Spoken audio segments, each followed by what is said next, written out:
at 10.5 pounds.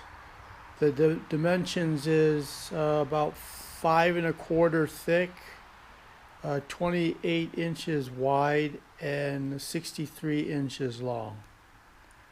And I used Gorilla Glue. And I've been mostly cutting with this fillet knife as much as I can, and then cutting the angle off the bottom, and then go into the sandpaper.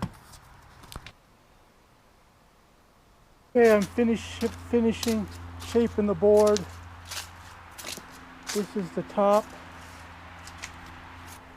Here's the bottom.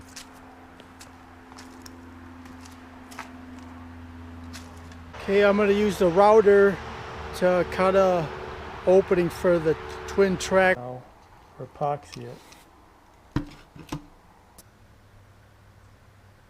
Piece of fiberglass on the inside of that fiberglass. It's now 11 pounds. 3 small layers around this section for the twin box, and then 2 full layers of 6-ounce fiberglass on the board.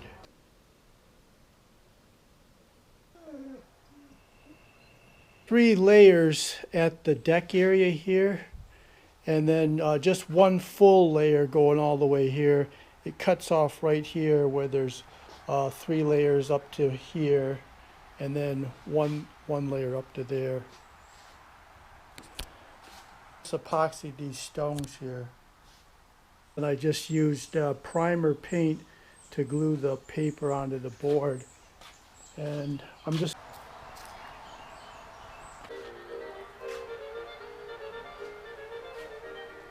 okay. Finished decorating.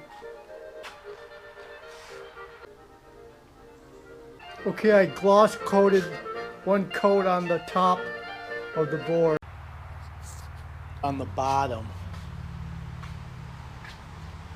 EVA foam on the board with Gorilla multi-purpose. And there's the foam. Okay, I'm going to use the, and this part is where the center. Okay, I pour this T-nut and just wait for that to dry and then drill.